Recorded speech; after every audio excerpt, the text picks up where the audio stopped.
start. Alhamdulillah, nahmaduhu wa nasta'inuhu wa nastaghfiruh wa na'udhu billah min shururi anfusina wa min sayyiati a'malina. Man yahdihillahu fala mudilla lahu wa man yudlil fala hadiya lahu. Wa ashhadu an la ilaha illallah wahdahu la sharika lahu wa ashhadu anna Muhammadan 'abduhu wa rasuluh sallallahu alayhi wa ala alihi wa ashabihi wa man tabi'ahum bi ihsanin ila yawmiddin. Amma ba'd. Inshallah ta'ala will continue concerning our lesson from the book Bulugu al Maraam by Hafiz ibn Hajar al-Asqalani rahimahullah. And last week we had started a discussion regarding the hadith of Bab al-Wudu. So discussing those hadiths that author rahimahullah mentioned regarding Sifat al-Wudu, regarding how one should go about making the act of wudu. So we discussed the first hadith that he mentioned and also read the second hadith and started a discussion regarding the second hadith. So the first hadith discussed concerning the virtue of siwak as related to with wudu. Then he went in the second hadith of Umar and the middle is the hadith of Uthman ibn Affan anhu regarding giving a general description concerning al-wudu. In now discussing, we discussed the hadith of Uthman, or read the hadith of Uthman. Now we start to discuss the ahkam that can be taken from this hadith. As we mentioned that as some ulama mentioned, often concerning Imam Az-Zuhri rahimahullah, Ibn Shihab Az-Zuhri rahimahullah called that he said about this particular hadith of Uthman called وَكَانَ عُلَمَاؤُنَا, that our ulama يقولون, that our ulama they used to say هَذَا وُضُوء أَسْبَغْ مَا يَتَوَضَّ بِهِ أَحَدْ لِلصَّلَاةِ, that this particular hadith of Uthman, that he gave a very comprehensive description concerning the wudu regarding a person preparing himself for salat. So now we kind of somewhat now go to the different ahkam that relates to al-wudu based upon what is mentioned in this particular hadith. So the first of those things discussed concerning al-ghusl kafa'in qabla al-wudu, regarding a person. Now somebody's matter may be also discussed again somewhat later with more detail regarding some of these matters. So he mentioned concerning the first of those ahkam that he mentions here. Before he mentioned that, some of the ulama will mention also the definition of al-wudu last week. We gave the definition of wudu based upon what is stated by Ibn Uthaymeen rahimahullah. And from that definition of Ibn Uthaymeen regarding al-wudu, that what did we have? What we mentioned, what was there? Who recalls? How Ibn Uthaymeen explain what is wudu.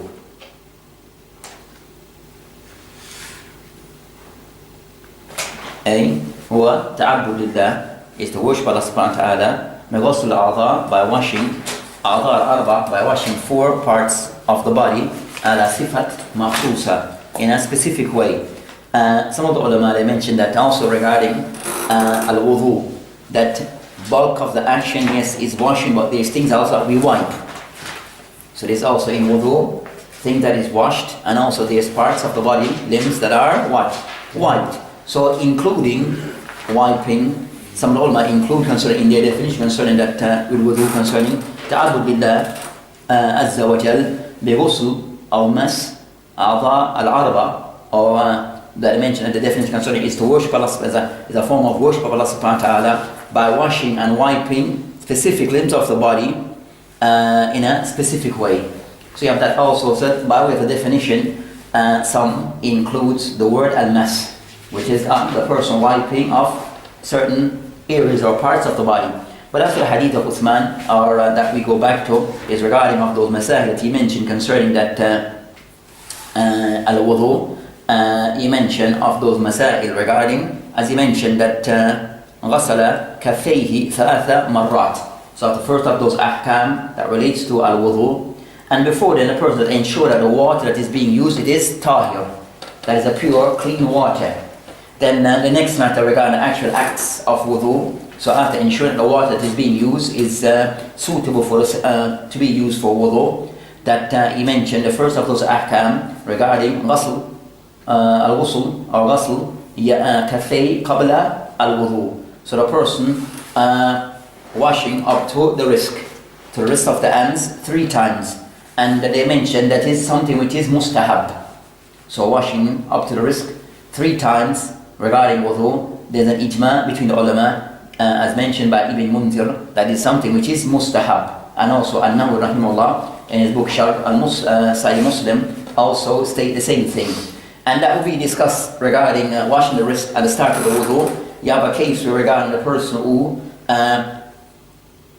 after coming awake, coming from sleep and outside this. So that will be discussed again further regarding those. Then the person, if the person is awaking from sleep, then what's the ruling? Is it wajib or mustahab that he needs to wash his hands up to the wrist for 3 times, to be discussed further then. Then the second masala, so said generally concerning that the part of the act of ghusl or wudu, washing hand up to the wrist 3 times is agreed upon between the ulama. Then he mentioned that the next matter that the hadith mentioned, ثُمَّ مَضْمَضَ وَاسْتَنْشَقَ وَاسْتَنْثَرَ. So I mentioned those 3 acts. Madmada. Next one he mentioned al-istinshaq, and the third one al-mustanthar. So or istinthar. So I mentioned those 3 acts that a person does, all relates to the face. So one concerning al-madmada, they described or explain al-madmada regarding, as mentioned by An-Nawawi rahimahullah, I mentioned that according to the ulama that an yaj'al al-ma fi fam, is the person that kind of somewhat, or madmada is put water into the mouth, or madmada is putting water into the mouth, then kind of somewhat not gargle, but the person kind of somewhat move the water about in his mouth, then to spit it out. That's considered an act of madmada. So they include the person placing the water in the mouth, move it around, and then spit it out. So that's concerning madmada. So madmada is regarding acts that relates to the fam, which is the mouth. Just by, and the ulama says the more preferred way of doing it, the more preferred way of doing it. So those 3 things: water in the mouth, move it around, and then the person spit it out. Then I mentioned the person will just place water just into the mouth without per se moving, then that's sufficient. The fact that it's into the mouth without the person have to move it around in his mouth, then if that is not done, then madmada is still correct. It's still correct. So as some ulama, they do not mention that ishtirat, idaratul ma, moving the water around in the mouth, they do not owe that to be of the a compulsory component of the act of madmada. So it's not one of the something which is a must to be done, but something preferred to be done and more ideal to be done. And that's the view of the jumhur of the ulama. Even though you find a group of the ulama who do take the position regarding some of the Shafi'iyya, as mentioned by Imam, that's mentioned, قال جماعة من أصحابنا, that Imam Umar rahimahullah mentioned, a group from our ashab, as ashabuhu, meaning his companions, meaning ulama of the Shafi'iyya. So when alim talk about his other ulama from his madhab, they call them ashab. So they mentioned not yashtarit, where some of them that they do require that a person needs to move the water about in his mouth. So that's concerning that particular matter. That's concerning describing concerning madmada. So they discuss concerning the next matter of madmada, hukum al-madmada wa istinshaq. Well, istinshaq is the person sniffing the water up into his nose. So sniffing the water into the nose, then this is istinshaq.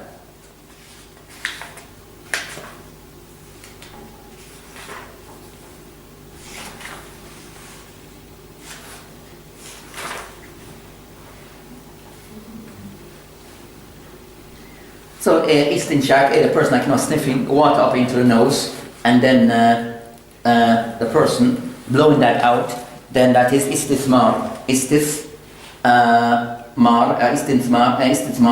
that's concerned a person now blowing the water out from his nose. So those are the 3 things, those 3 matters that the hadith and Asam mentioned regarding an acts of wudu. So as for concerning the hukum regarding, what's the hukum regarding those 2 things? The main 2 is regarding al-madmada wa istinshaq. Al-istithmar is a part of istinshaq. So they mentioned that regarding what's the hukum of madmada wa istinshaq, that annahu rahimahullah, he mentioned that there's 4 madhahib regarding the hukum regarding al-madmada wa istinshaq, regarding sniffing water into the nose and also putting water into the mouth, that the ulama, they have 4 views regarding this. Is it wajib or not? The first madhab, the first view of the ulama, that أنهما سنتان في الوضوء والغسل, that both madmada and istinshaq, that both are considered to be sunnah, acts of the wudu and also ghusl. There, these 2 acts, that of madmada or istinshaq, water into the mouth and also in the nose, that this is something which is sunnah in relation to al-wudu and also one of the sunnah act of al-ghusl. And this is the madhab of the Shafi'iyya. The ulama of the Shafi'iyya, they are of that view. Also the ulama before then of the Salaf, from the Tabi'een, you have Hassan al-Basri, that all that both those 2 acts are sunnah. Al-Zuhri, Imam al-Zuhri, Awza'i, Imam Malik, and others, late Ibn Sa'd, and a narration and others. So that's concerned the view of the Shafi'iyya, Hassan al-Basri, Zuhri, Awza'i, Imam Malik, Imam Layth, and others who take the view, the position that al-istinshaq wal-madmada, that they are sunnatan for both ghusl and wudu.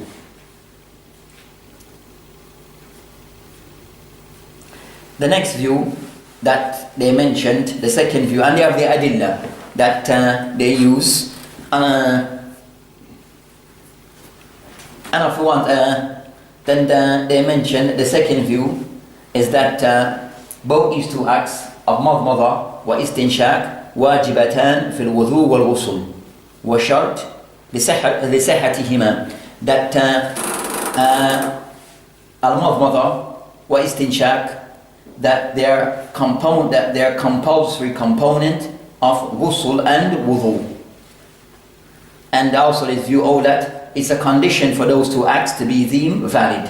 So for the validity and acceptability of wudu and ghusl, they need to have, the person need to do madmada wa istinshaq. And this is the view taken by Mashhur and Ahmad bin Hanbal, Ibn Abi Layla, and others.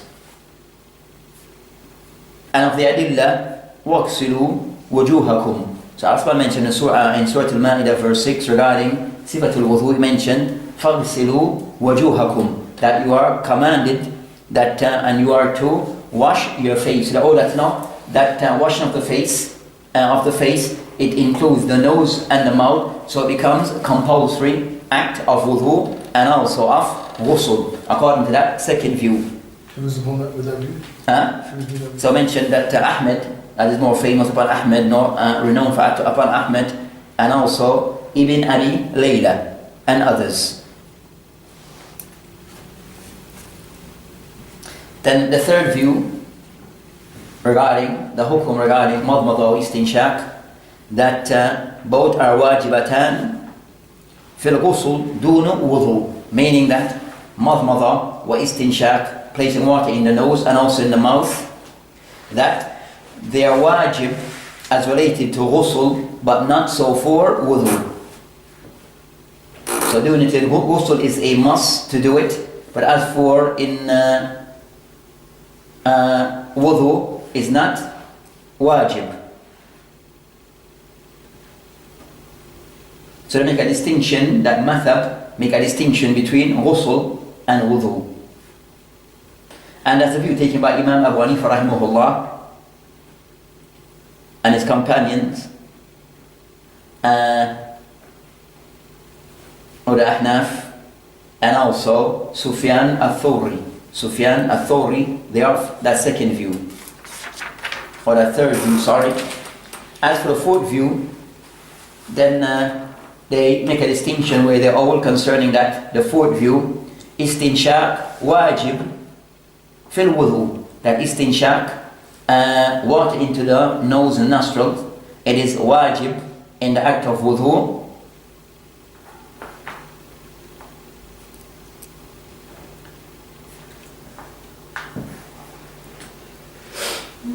والغسل دون مضمضة, that istinshaq, it is wajib in the act of wudu.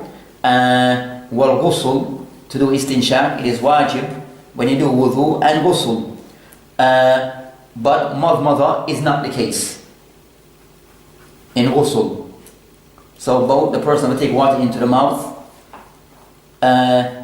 or into the nostrils, but regarding wudu, but as for and the ghusl, but with the exception regarding madmada in the mouth, in ghusl it's not a must. For ghusl, it's not a must to take water into the mouth. So that's concerning that distinction they make between al-istinshaq wal madmada. So who are the proponents of that fourth view? Of them, Abu Thur, Dawood, Al-Zahiri, a narration Imam Ahmed, and others. And most of them they mention concerning, they mention Abu Ubaidah, one of the ulama of hadith, and one of the fuqaha of hadith, so named that are. So those are the main ones. Abu Thur, narration, and Imam Ahmed, Dawood, Al-Zahiri, and others. That was just to take the water in the nose and the mouth for wudu. The ghusl was just in the nose. Hey. Which one's the strongest opinion? So they are after discussing that matter, that the author here all concerning وهذا والراجع, that he can somewhat is more inclined to the Adam and هذا مثل لم يقابل.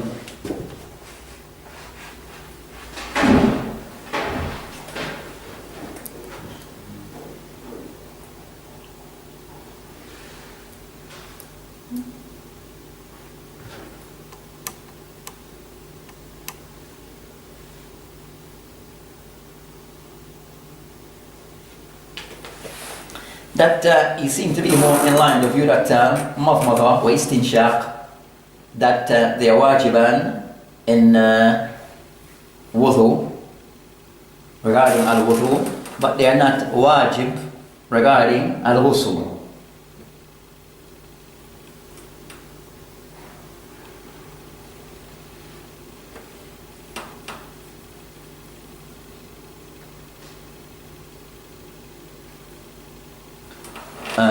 So he was with number 4, would you say?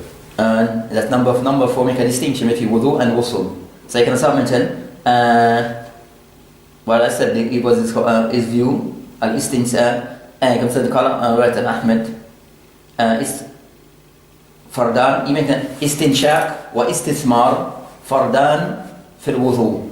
So he also can somewhat maybe more in line with the fourth view. He more seems to be in line with the fourth view, that make a distinction regarding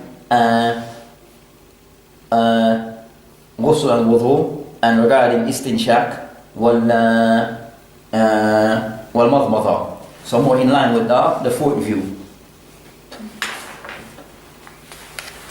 And that's the law, you find that those who are concerned about, you find that those who are not both, because they mentioned that both are a part of the face. So you have that view that also is giving some attention, or people may be inclined toward the view regarding the ulama, regarding that the nose and the mouth is a part of the face, especially regarding al-wudu, especially regarding the act of wudu.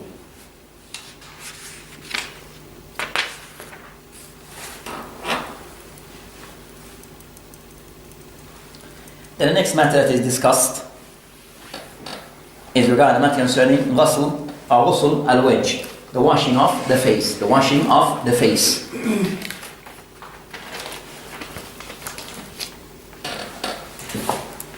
So the author in this particular hadith that we mentioned, Ati Uthman, there is no mention of Bismillah or what is to be said at the start of the wudu, that we mentioned to be discussed later on. So you have some hadith about what to be said at the start of wudu regarding saying Bismillah, but you have mentioned hadith later on, so it will come as a separate topic. So the next matter regarding ghusl al-wajh. So the ulama concern ijma regarding in jumla that washing the face is a must. So the ulama in agreement concerning washing the face is a must. The discussion with them is regarding what will be deemed to be the face. What part of the face to be washed. So what part of the face to be washed. And in general, they mentioned from the top, the to the, we call this, to the chin, and then to the both ears. So that type of, so anything that they said, no, the wedge that faces people. So that will be all that ear to be washed. So from the brim of where the ear, there, right around that ear to be washed.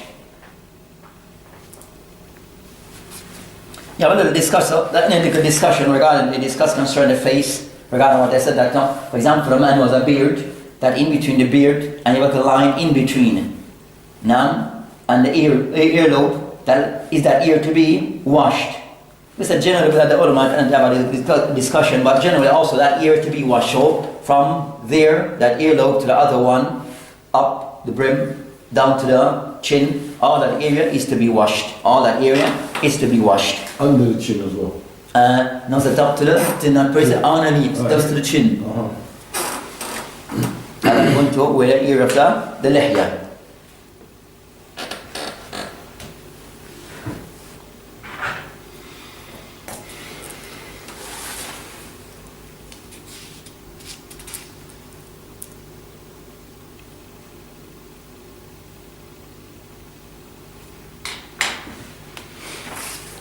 Then also he mentioned some hadith that may come regarding washing of the person, the man who has a beard, a full beard. So they mention a distinction as mentioned by regarding the beard. Ibn Qudama, can someone make a distinction regarding if the person regarding having facial hair, that regarding that some people facial hair or beard that is somewhat very thick. Now, so those people that know is not you don't have to just you have one that's put washing the face, whatever comes down comes down. Now, I will discuss that. As for what the long beard, the Prophet in some dimension, I'm also not putting the finger to be discussed separately again later. Now, but generally, for the facial area, for the facial part, not for the one which extend down. Now, for the part is direct to the face, if it is thick, then a person that I just put some water on it. It does not understand, but for the one who is very, instead of khafif would be light. Then for him to ensure that inside there is washed. Now, so the one you can see underneath, then he ensure that he washes that area as his beard is somewhat light or thin, so it is to be washed underneath.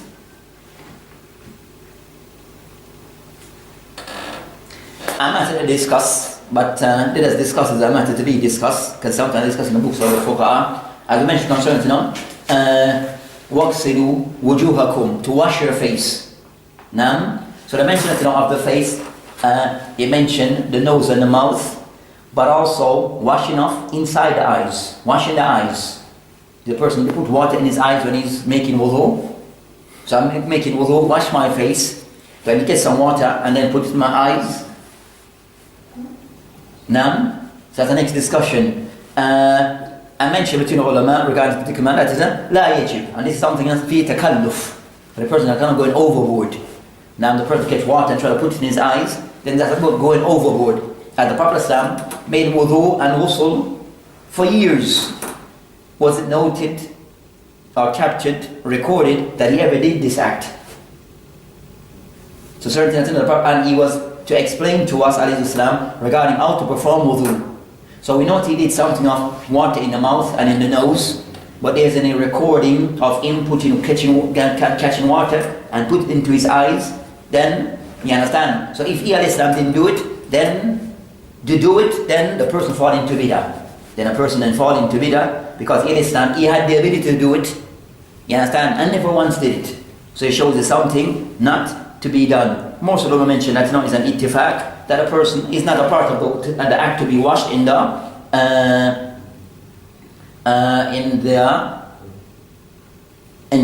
wudu, not an act to be done in the wudu. But imagine if it was how difficult wudu would be. Hey, that's that. But what one of them up tricks thing? The eyeglass. Yeah. Hey, so certain things, so that's concerned that particular matter. You might find some people do it, and if so, it's about the person going overboard. So I'm not going overboard. Then we'll go to the next act. I'll mention a hadith concerning that غسل اليدين إلى مرفقين, that washing the hands, the arm up to the elbow. So washing the hands up to the elbow.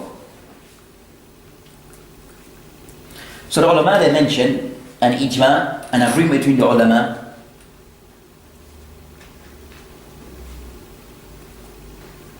And we mentioned something. We mentioned at the start of the lesson last week that I think to start is to, before the lesson for about 5 or 10 minutes, mention something about usul al-fiqh regarding what is the adillah. So the next lesson we'll start that, because we said the word ijma, what is actually meant by ijma between the ulama, and the masail that relates to ijma. So you have concerning that another ulama mentioned that regarding usul al-fiqh is to identify the sources that can be used as a proof and how to use them. So for example, the source of the proof is to identify, for example, that a Quran is a proof, can be used, and certain masail that relates to the Quran as a proof. So that would be concerned, so that it relates to matter concerned, is the Quran, can one ayah abrogate another ayah? Can a sunnah abrogate an ayah? Because those things, you're going to apply them regarding how to use them as a proof. If an ayah mentions something, and we have the sunnah of the Prophet of Islam mention the same thing, but they seem to be in conflict. Is it in a case where can the sunnah abrogate something in the Quran? You with me? So those are things they discuss in usul al-fiqh as well, in establishing how the Quran is to be used as a proof.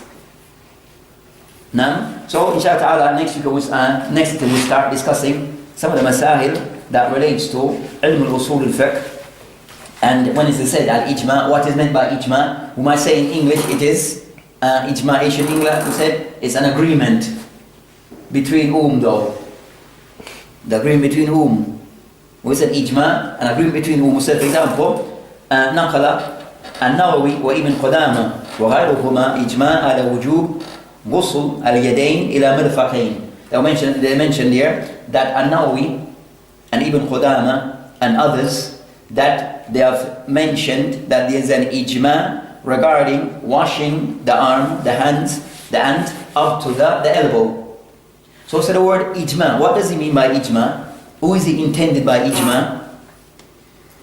Could be the scholars at that time, or it could be the companions, the Prophet ﷺ. Aywa. So that would now usul al-fiqh will clarify what is ijma. In this case? No, in all cases. Oh.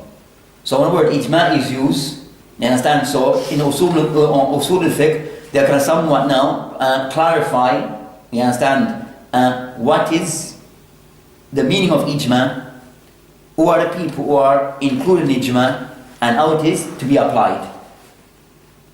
And also going against ijma. What's the consequence of a person who go against something which is established as an ijma? But first is knowing what is ijma. Is ijma about the scholars or about all the Muslims have an opinion in the matter? Or ijma related only to the Sahaba or the Salaf from the first generation? Or ijma, every generation is involved? Or ijma is said to be established. If a person wants to go against this, what's the consequence? What's the ruling on a person who go against and establish ijma? With me? So all those things, you understand, usul al-fiqh now can someone put all those things in context. So when language is used, it's understood what is meant, and also how those things are to be applied. Or they are to be applied. Because something in the word ijma or ittifaq, are they the same? You get me? So you have these two words, ittifaq or ijma, are both the same thing or two separate things. What is ittifaq? Ittifaq, what does that mean? Ittifaq is a formula. You said ittifaq like an agreement that a group of people have agreed upon a matter. And ijma. So it's as a general thing that to be discussed further later. Sometimes some people are loose in mentioning ijma. You understand? Because it's ijma. So said when you go to usul al-fiqh and the bab of ijma, they can give you a general, can clarify those matters. What is ijma? Or the sunnah is to be used regarding the source of dalil, how it is to be applied. Now, so can someone go into detail regarding how to apply the sunnah as a proof, when and how. But to come inshallah.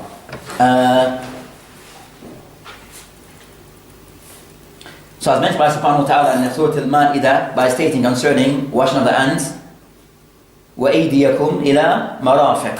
So I mentioned وَأَيْدِيَكُمْ إِلَى الْمَرَافِقِ. So I mentioned washing the hands up to the elbow. So the ulama, they are in agreement regarding the person should wash the hands up to the elbow. But the question is that they discuss concerning is, so to be from the fingertips in washing the hands up to the elbow. Now, so this is the elbow. Is this to be up to the elbow? Is this included or not included, the elbow? Should I wash my elbow or should I not wash my elbow? Up to the elbow or beyond the elbow? You with me? So that's the discussion between the ulama. Is the elbow to be included in the washing or it is not to be included? Type. And the word said, وَأَيْدِيَكُمْ إِلَى مَرَافِقٍ. So إِلَى could mean up to something, or it could include that thing, or it could not include that thing. With me? So let's go into the linguistics. Let's have a discussion regarding إِلَى. What does it actually to be understood in this context? So have that discussion regarding, is the elbow to be included in washing of the hand or not? ذهب أكثر العلماء, so majority of the ulama, and also with usul al-fiqh, the person to understand how to use the language of the ulama, proceed properly. Now, with Islam is concerned, the side that everything now the person, for example, he said here, ذهب أكثر العلماء نعم إلى وجوب إدخال مرفقين في الغسل. So I mentioned, majority of the ulama are of the view it is compulsory that one should include the elbow in the washing.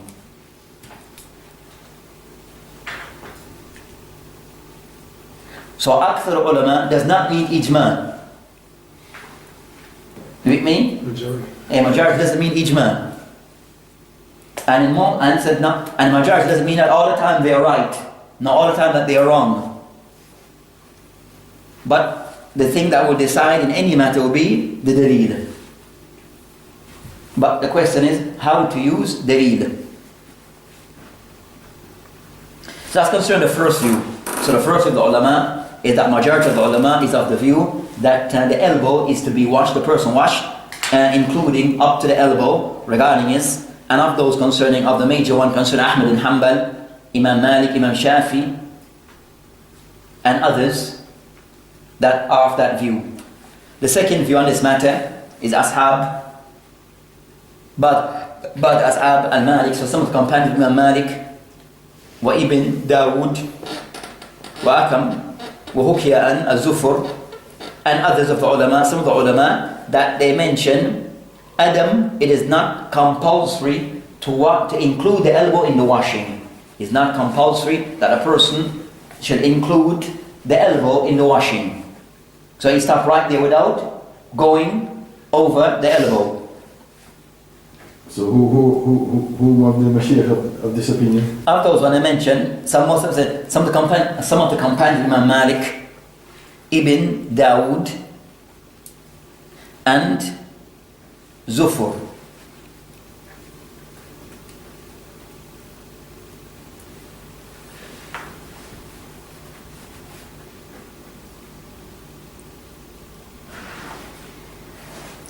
I also go into a discussion regarding ila, how it is to be used in this context. We have this, so that linguistic, but also Bible said no, but also Bible, so you have that meaning of linguistically, and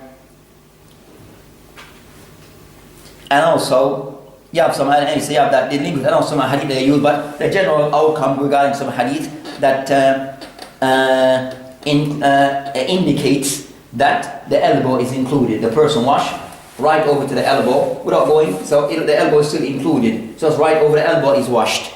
With the person going, yeah, I've already used to wash up onto his arm. Nam, but that's his ijtihad. But the correct thing is up to, including the elbows, to be washed without going too far over. And also we said, bear in mind that the ahkam regarding at-tahara, as we mentioned, what applies to male applies to female, unless there's something to say otherwise. As we're going to discuss maybe soon regarding the wiping of the hair regarding that particular matter. But for up to this point, everything that is said regarding male also applies to female.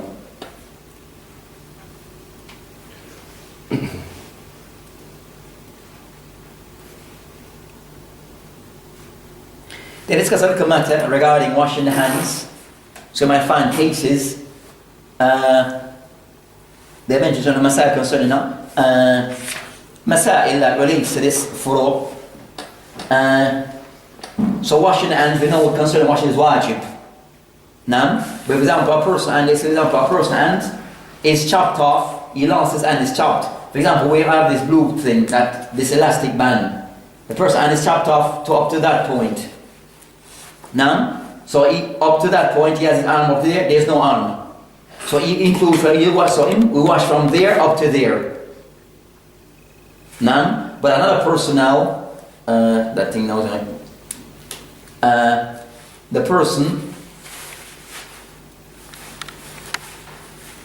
all this is gone. Now, so up until this point where you see the elastic band, he has there, up there. But below there is not there. What does he wash? Well, how is he going to wash? Because the command is from here to here. Yeah. So if that part's gone, you don't have to go. He doesn't wash that part. So that part doesn't apply to him because he doesn't have a hand. Now, but a person, if he says no, but if he has, he still have some bit enough to be washed from this part, or a person and it's chopped off to there, then you just wash up to there.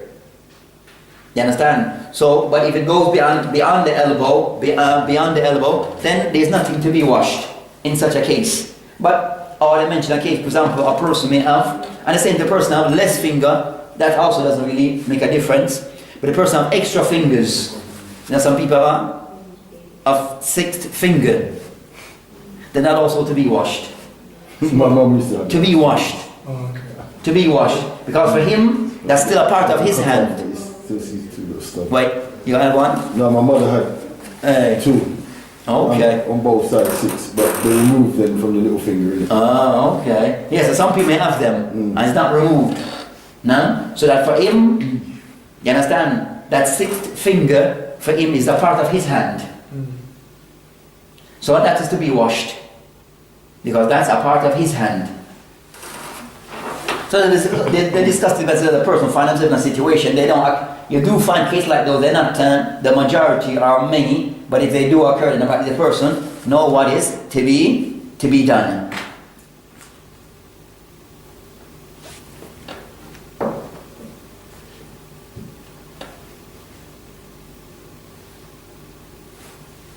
So the evidence is solution. What's the evidence is for washing up and including the elbow, and the evidence is to say not to wash the elbow.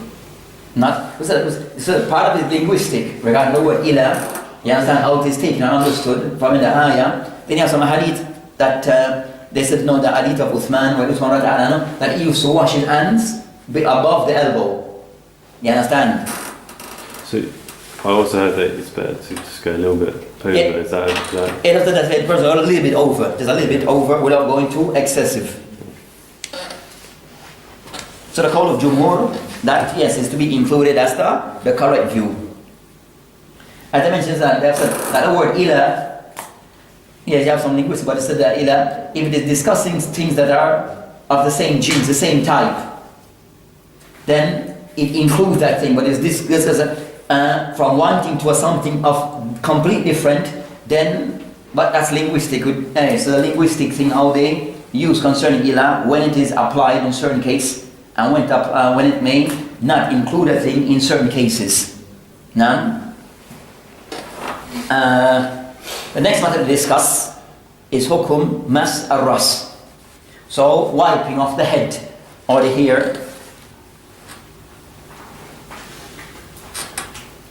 So the ulama are in agreement that wiping of the masaha, hukum masah al-ras. So the ulama are in agreement regarding, in jumla, wiping of the head or the hair. That is something which is wajib regarding of the wajibat of the wudu. And of those who have naql al-ijma, you have Ibn Abdul Barr, An-Nawawi, Ibn Qudama, and others. So of those who mention as an ijma of wiping the head, of those ulama, Ibn Abdul Barr, An-Nawawi, and Ibn Qudama. So Ibn Abdul Barr, of the ulama of Shafi'iyya, if you want to say that, An-Nawawi, Ibn Abdul Barr, Maliki, Nawawi, Shafi, Ibn Qudama from the Hanabila.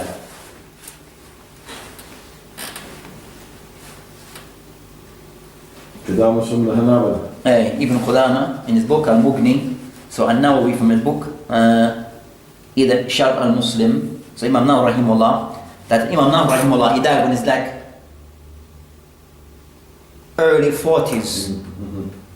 Naam. And he died when, you know, or those are the ulama. So you have some people that ulama who died when they were still young. You understand? So he is of those ones who died when someone's still young. You never married, no? Nawawi, yeah, I think he got married. Sheikh al-Islam did get married. I'm not sure about did they mention you have some book that also they wrote concerning ulama who didn't get married. And Nisa'i, he never get married. I'm not familiar with I'm sure he died young as well, isn't he? I'm not sure. Nasa'i. Yeah. No. Nasa'i. No. Not to my recollection. But you have certain ulama, they have certain books that are written just on that topic. Ulama who died when they're like shabab, who still young. And also ulama who died and didn't get married. So you have those type of, yeah. But now, rahimahullah, he didn't get married. Or not married, azab. But he died when he was young, rahimahullah. And now, rahimahullah, that after he died, that wrote many books. And in some of his books, they become like an important reference regarding hadith and also fiqh in some of his books. So those are the ones that someone mentioned al-ijma. Then the discussion now with the ulama, they agree concerning whether wiping of the hair is wajib, but then the discussion regarding how much of the hair is to be wiped. So to what extent the person should wipe off his head. Ibn Abdul Barr, rahimahullah, in his book Al-Istizkar, أما المس بالرأس فقد أجمعوا أن من مس برأسه كله فقد أحسن. He mentioned the ulama in agreement that the person wipe his entire head, then that is the best thing to be done. And that also applies to female. So the person who wipes over his head completely, all of it, then that's the best thing to be done by all the ulama. They are in agreement regarding this. And that's the more complete thing to be done. Can we apply ijma to this statement? Sometimes I say the ijma, instead of called ijma, and yes, I said it's an ijma. So you have mentioned it's an ijma. Bear in mind that not everyone who says ijma, that means that it may be correct. So sometimes, yes, some ulama said it's not an ijma, but sometimes you should have to cross-check to see, is that the case, just to confirm. You understand? So I said, generally mentioned, there's an ijma. So I said, okay, work with that ijma, that everyone is in agreement, that's another person, to do the entire thing, that's the best, and the more perfect thing to be done. But then disagree regarding what is the least the person can do. So the complete thing, the best thing is to do everything. But what would be sufficient as the least to be done? You understand what? So regarding that matter, the ulama discussed this matter concerning what's portion of the head is to be wiped. Then they go into different madhahib. They go into different madhahib regarding this particular matter.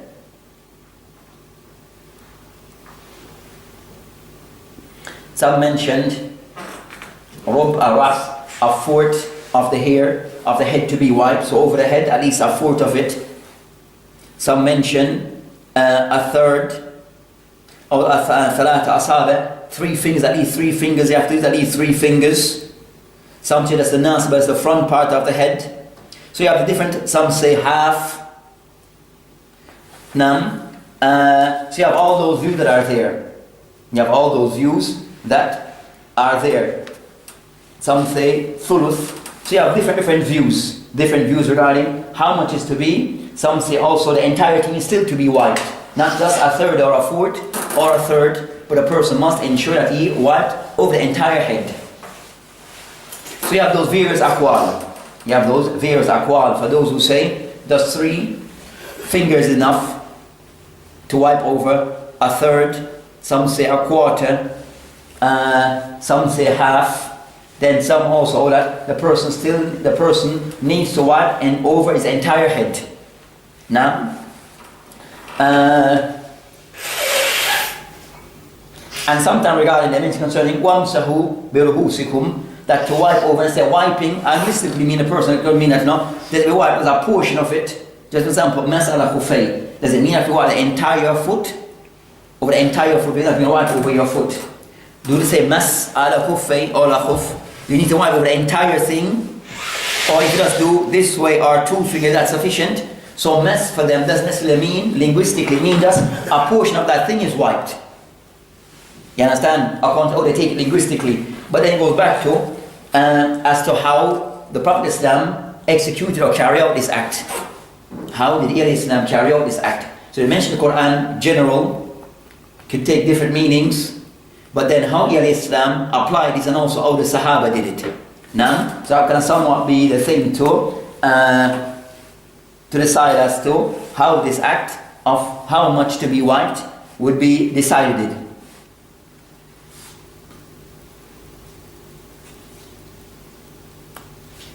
They mentioned regarding the Prophet Islam, regarding now, from what have come to us, that what is known that he always wiped over his entire head.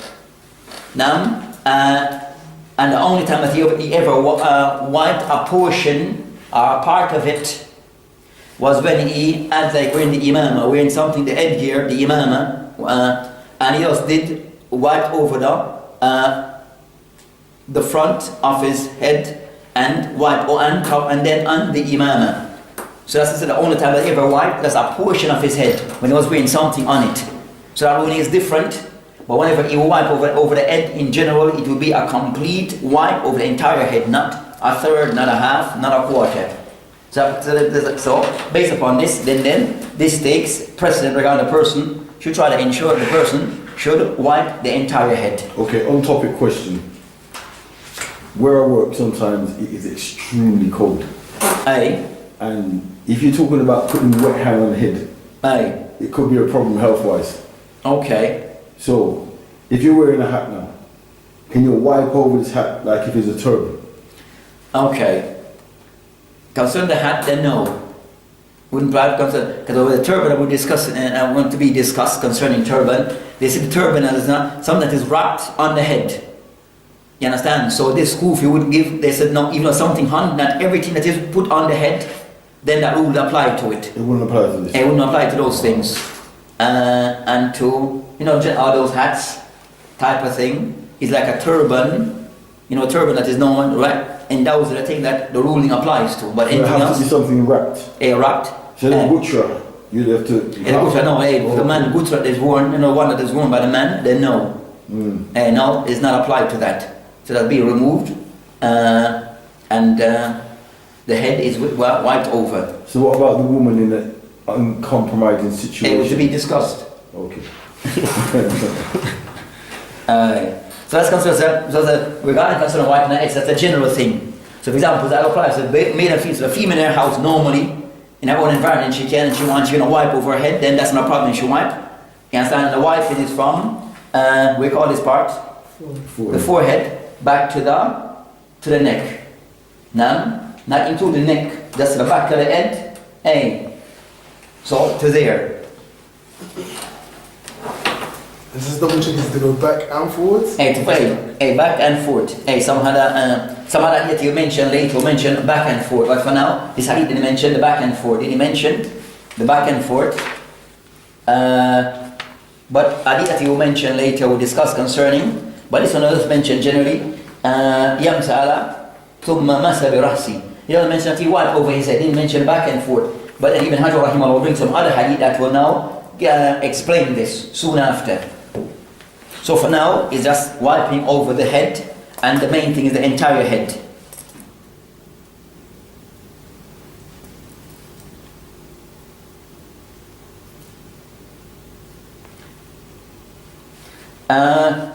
You didn't mention, but for female, they mentioned that if a person was to make wudu, as a person making wudu, and the water running, they can somewhat decide not to wipe, but decide to wash his head. Or for example, put his head on the pipe, and the water run right over it. Is this sufficient? Is this suffice? Is it necessary? Now, if it was to be done, if it was done or necessary, the person is this? So washing the head instead of wiping the head, would this suffice for the act of wiping the head? No, I said yes. I think no, because it's not wiping. I said must, isn't it? And you could miss some parts of your head. So some of the ulama say no, it is okay. Some of the ulama say no, that it is yujzi, that someone say no, it's that suffice for a person that's okay, even though he didn't wipe over his head. Of them concerned that and the Shafi'i and some of the Hanabila, some of the Shafi'i and the Hanabila, all that's still okay. That's still generally okay. Then you have others, that's one view. A second view that no, that doesn't suffice. Because Allah subhanahu wa ta'ala command the person that he should wipe, not to wash. In this particular case, and the Prophet Islam, in those cases that he never washed, he's always wiped. So that's not sufficient. And if the form of the person making qiyas with ghusl, then that doesn't apply in this case. And then if, for example, Ibn Taymiyyah rahimahullah,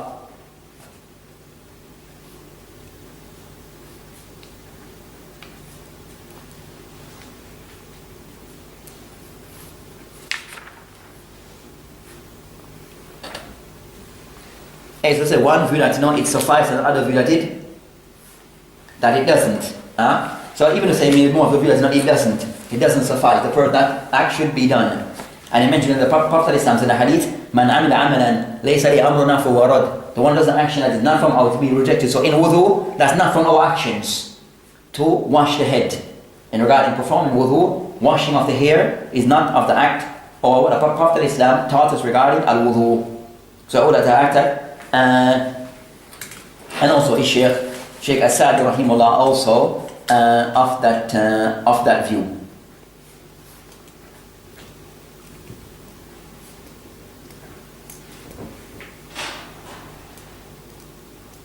Then the article of the book over there that can somewhat lean toward that is the person to do this is wudu still valid. The author of the book, Sayyid Ibn Usaymin says no, and others. But the author of the book, after looking at those two aqwal, all that the person does it is still not from the action to be done, not the way to be done, but if it is done, it's still acceptable. Because the command regarding wiping the head, water have been placed on the head to some degree. Then I mentioned the next masala is regarding masala unuq, regarding wiping over the neck, wiping the neck. So if a person might make wudu, and it goes down and come back or whatever way they do it, then at the end they use the back or the front of the hand and they wipe over the neck from the back, and they wipe over the neck whatever way it is done. No, I haven't seen it done for a long time. I think I've seen it. You understand? So some may wipe over the neck and come down whatever way. You understand? When you go to some of the other masjids, you see those things, isn't it? Okay. Hey, you'll see them different. Hey, but that's a practice done by some. So if Shaykh al-Islam Ibn Taymiyyah rahimahullah mentioned that there's nothing upon a Prophet al-Islam that mentioned he ever did this act. There's nothing that authentic that Islam ever did in wudu. So this is something that's been going back to those times. It's something been discussed then from of past. Ibn Taymiyyah rahimahullah. So if there's no zina, was a bina? Huh? If if there's no dalil, is it bid'ah? And then those who concerned that I mentioned act as an act of bid'ah.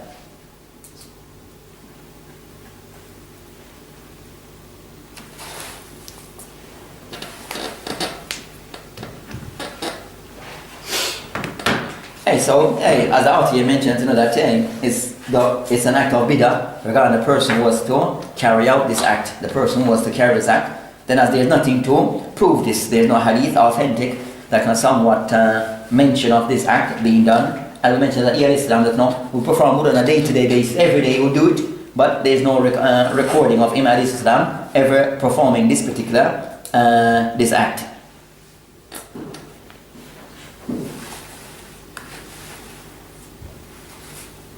The next matter I discuss is regarding ghusl qadamain ila.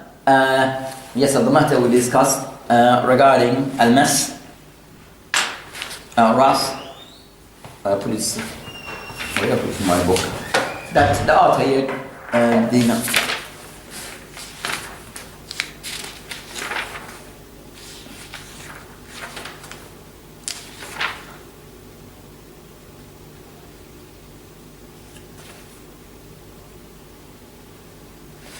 that regarding for a female would be an example, but they've just going to consider the bab of imama. But regarding the hair, that for example a female, if there's a normal circumstance, she's making wudu. So even for a man who may have long hair that goes down shoulder, then a part that needs to be white of the hair for the man, who said no, from the forehead down to the neck where the hairline ends, and then back. If anything additional to that is not a must for it to be white, there's no need. The person doesn't have to wipe that. So the female may have long hair, female have long hair down to shoulders and down to their backs, then all they don't need to wipe all of that. Just wipe up to the part that goes to the back of the hair or neck, and that's it. They don't need to wipe all of that.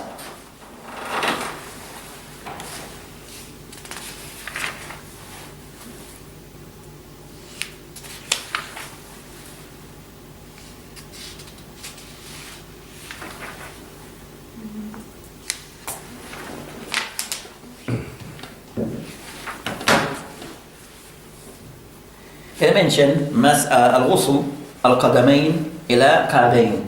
So the next of those acts regarding going down to the feet.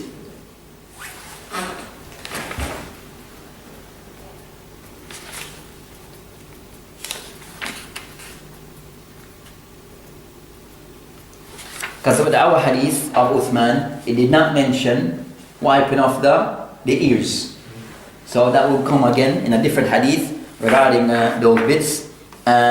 So based upon this hadith, it is not mentioned regarding wiping off the ears. It only mention mas ras, wiping off the head, but not per se the ears. That to be discussed later again, inshallah, with other hadiths. So based upon the hadith, he mentioned that it goes now to the next matter regarding ghusl al-qadamain. So I mentioned concerning washing of the feet up to the ankle. Washing of the feet up to the ankle. So from the toes up to the ankle is to be washed. And there's an ijma' that been established between Ahl Sunnah regarding this particular matter. The only people who go against them in this matter, they mention is the Shia, regarding that the Shia becomes of their signs that they they wipe, they don't wash their feet. So that's concerning the Shia, and also so that's concerning this particular matter. So the Shia have taken a different view from Ahl Sunnah in this matter, that they wipe their feet. Ahl Sunnah wash when the feet is without socks, and they wipe if there's a form of socks over it, allowance for wiping. But there's a general agreement regarding that the person should wash his feet if it is beard. If it is beard and there's nothing covering, there's no cover over his feet, then it is to be washed. In this case, can we apply that the Shia are going against the Ijma? Hey, but that's not that. Yeah, but for them, that's nothing new. Yeah, I know, but You understand? Compared to this and others, they're going against Ijma. This is nothing. Is a minor. Yeah. It's a minor compared to other things. So, another matter they discuss, like one sheikh was discussing in Usul al-Fiqh, and discuss a matter which is, to be looked into, or to be, so that, not to look with, but a matter to discuss and bring to the, if a matter is authentic in the Sunnah, but it becomes, as you find a lot of Ahl Bidah, they do in that particular thing. Ahl Bidah, they do this thing, a lot, but it is authentic in the Sunnah to do it. And encourage you, but you find out people who can somewhat stick to it more are people of Ahl Bidah. So, for an example, they want white foot, they want to wash foot every time. No, not like that. Just as an example, now, fasting Monday and Thursdays, as an example. Fasting Monday and Thursdays. Now, you find the Ahl Bidah, they hold to it and become like a sign for them, a symbol that they always fast. You with me? So you find that because it becomes a symbol for them, but it's established in the Sunnah, should we not do it? The people of Sunnah, because it becomes a symbol for them. They're always doing this. It's known for them. So if I'm certain maybe known of the Sunnah, for example, wearing of the turban for some of them. For some of them, it becomes like a symbol to wear the turban. You understand? Does it negate us doing it because they are known for it? Shouldn't really, but I think it does. You understand? You understand the point? I'm ready to. So you might find an act that it becomes a symbol for some people, Ahl Bidah, but it is authentic in the Sunnah to do it or encourage. The Imam, you understand?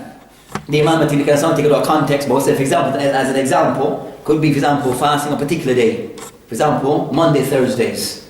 That for them it become a thing that they owe to that thing.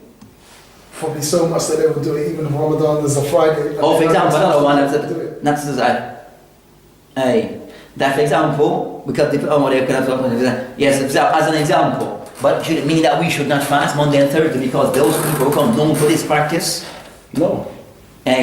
So even though act of the Sunnah been authentic in the Sunnah, even if they become a symbol, a sign for Ahl Bidah, it shouldn't disencourage us to do that thing, because the asl of it, the root of it, goes back to the origin, go back to the Sunnah. You understand? So not everything they may be doing so. So the Shaykh can brings that sometime I ask some people, because it become a symbol for them, don't do it. Some of the ulama says no, leave it because that thing become known with them. So don't do it. Even though it is a part of them, it's known for the Sunnah, it is known within the Sunnah. But so the correct thing is that yes, it shouldn't, it doesn't negate you doing an act because it is still something that's a valid act of the Sunnah. But so the Shia, they mentioned concerning فَقَدْ حُكِيَ and Ibn Jarir. You have a person called Ibn Jarir that also all concerned that that the person can choose in wudu either wiping or washing. And Ibn Jarir, Ibn Jarir is known to be generally said Ibn Jarir at-Tabari. Is this Ibn Jarir at-Tabari the Mufassir? But Ibn Jarir at-Tabari the Mufassir, the Mufassir is a Muhaddith and also is a Faqih. So he has books and also history. So he has books in all those topics. But he's a Muhaddith, a Mufassir, a Faqih, he has his own madhab. Ibn Jarir at-Tabari. So is this him or someone else? Someone says it's not Ibn Jarir at-Tabari that is known. It's someone else. That a person can either wipe or wash his feet. So identify who this Ibn Jarir is that goes in Ahl Sunnah. I simply have a person from Ahl Sunnah goes in Ahl Sunnah. Is it Ibn Jarir at-Tabari or someone else? Some mention that it is not Ibn Jarir at-Tabari that is known.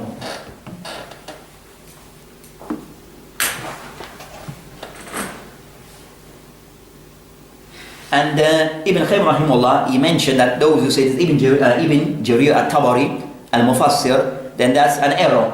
Because if you look in his book, you don't find his view. If you look in his book, you don't find his view. And it shows concern sometimes the thabbut, something that a strange view is attached to an alim that is well known, who's a mujtahid well known. Not to be quick to accept until you verify. It was a person of ilm. An example of this, recent, about the last week or so, or just over a week or so, one of the Mashaykh in Saudi, in a question answer program, he was asked a question. It's a two-part question. Asked by a lady. She asked, having long nails, fingernails, long nails, wearing off long fingernails, is it to be done or not to be done? And the second part of the question she asked the Shaykh is that is it compulsory that a woman, is it allowed, another word, is it allowed for the woman to wear her abaya from her shoulder downwards? With me? Understood? So for example, the woman, so the Shaykh Abdullah, wafaqahullah, he answered the first part of the question, and said, no, as for that, then no, the hadith I mentioned about al-fitra, that can keep the nails low and cut. So he mentioned that part was no problem. Then he said, as for, and the Shaykh was answering the question, he's from Saudi. And the tradition for them, when they wear their jilbab or abaya, where they wear it from? They wear the one piece from head down. A Saudi woman would not go out with a jilbab from the shoulder down. No money. In their country. Okay? In their country.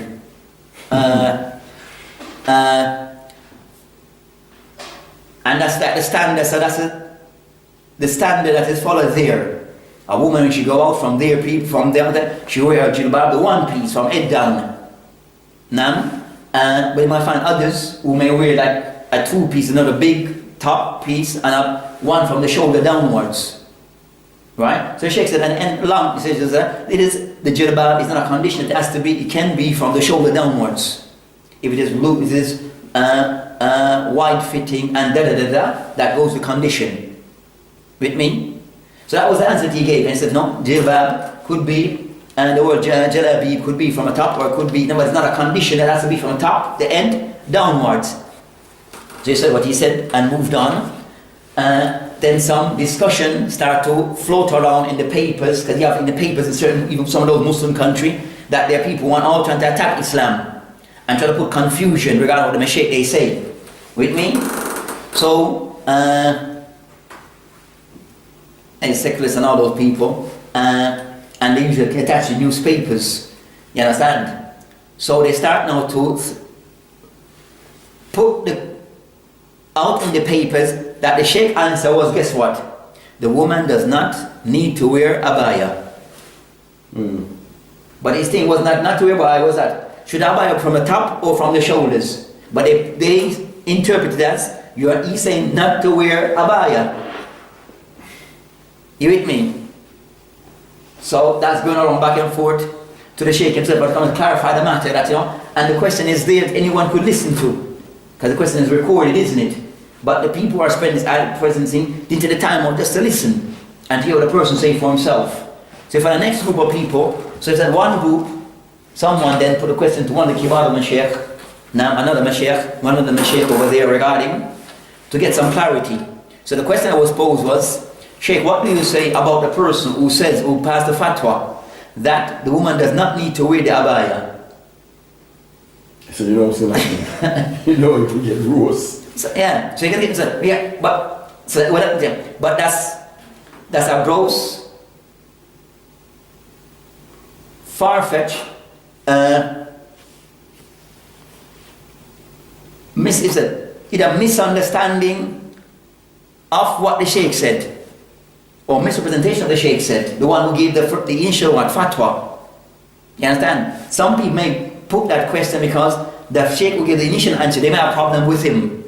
And they want someone to, as you said, roast him, to go at him, to dig at him. But his question wasn't that, you understand? So, but if any, and that person, you think the person who was putting that question, other than a question answer, that with the Mashiach in a lesson form, that a person asks a question, be it a tolerable in that you verify things before you just put quick things like that. And the person that went to seek the clarification, what was his motive? That's the thing. What's your motive? Because your thing will be, because the person's still alive, the question is out in the public, let's hear the person say first. Well, even that, ask clarify from him himself. Exactly. Because he's still alive, and in the same city, just ask the person himself, or at least check on, you got everything on internet. You can get the clipping on internet easily to get what the person says. Was it Sheikh Suleiman? Huh? Was it Sheikh Suleiman? No. Our person didn't mention name. Yes, I'm from Riyadh, not from Medina and the like. But it shows sometimes that, certain things we can easily verify it even from the Mashiach, but we don't do that. We don't go through that process. Probably because there's and the reason why people don't do it because of reasons. You understand? Some people, Allah, you don't know what's in their heart. But some people from their action, it does show that something is wrong. Fear Allah, man. If something is wrong. And this occurs, I would say, it occurs a lot. And the disturbing thing, that you Even find though- it amongst Ahlul Sunnah. Yeah, people expect better from. Yeah, because the people who have a warped understanding of Islam, it doesn't seem like they have that type of intellect where they want to bring people down who they oppose. And some of them are like that, but I said the majority of the general people, they're not like that, you understand? But you find some people you expect better Some of the from scholars them. you might find it from them. And They're more... people expect better from Tulab, even the Mashiach. There's no type of ihtiram towards the Mashiach in general, except the one that you can cling to. Everyone is seen, you understand, is to be treated as an enemy, and forget about anything you can find against him will be used against him, even if it is you misinterpreting what he's saying, not verifying what he did say. Hear his side of the story. Sometimes a purposeful misunderstanding. Sometimes it's done intentionally, you understand? So, with Ibn Jarir at-Tabari, that's the thing, even you understand that, who is this Ibn Jarir at-Tabari? Who is this Ibn Jarir? Just to check it out, because you don't want to say a person of ilm of the Sunnah, an Imam, you don't want to just throw him out there like that. Verify to see, did he say it, and you can check his books, because that will have to help people to pass. You understand? Just to make sure at least you cover your hand. That can someone check his book to see what is the statement, because he has a book in tafsir. Did he say this in his book is tafsir? Is this there? You with me? If his book is not there, then who is it? Maybe seem it is someone else. You understand? But Ibn Qayyim Rahimahullah mentioned it's not him. As we can find this in his tafsir and his books in tafsir already discuss this particular matter. So showing to have ihtiram and honor the ulama, but he's trying to verify things without not just saying what other people say, and repeat everything that is heard. So that's concerning that particular matter. So, sorry, what did the Shia one say? You can wipe instead of wash, or you can do both? Hey, now Ibn Jarir says either wiping or washing. Okay. The Shia says washing, wiping for the Shia. Yeah. But we don't really, they're called not really considered. Sometimes ulama mention certain view of al-Arabiya that they are present and for you just be on guard. Just be on guard that either one, you're not influenced by them unknowingly. You understand? So is let the person be aware that certain group may be, and they are known for this. You understand? Just be on the guard. If you see this, then this is a sign. This is a sign that the person could be influenced or himself a Shia.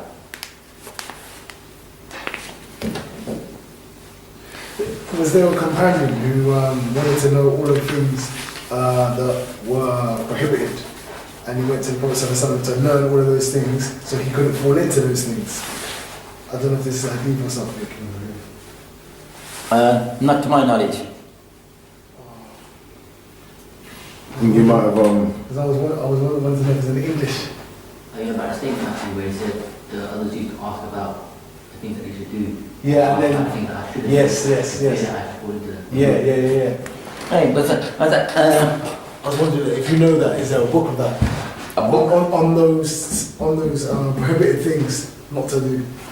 And a book regarding prohibiting not to be done. There's a book by Sheikh Salim al-Hilali that I think he on that line. Manhiyat fil Islam or something like that. He has a book, he come in volumes. Yeah. But I don't English? not in English. But he wrote a book, Manhiyat fil Islam or something of that type. Well, Manhiyat, you understand? Or you can find books of that nature that goes down that line. The books concerning Kaba'ir, but they mainly deal with major sins. Yeah.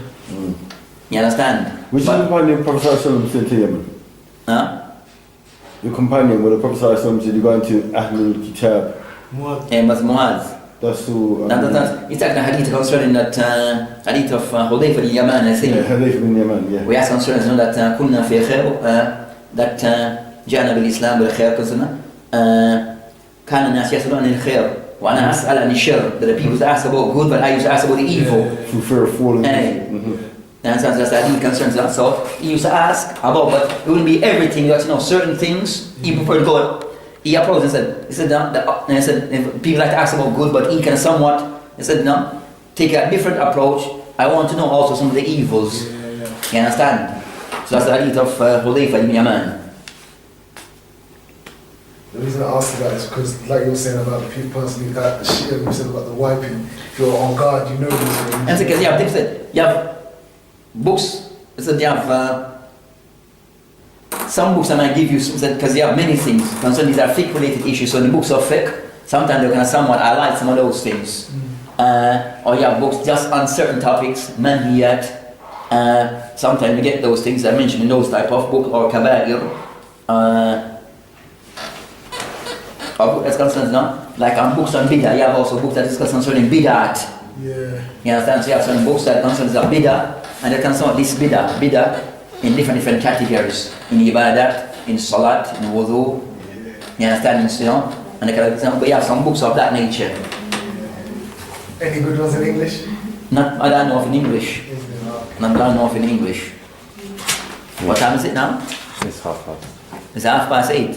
34 past. Okay, so inshallah ta'ala, so that's concerning al-feet.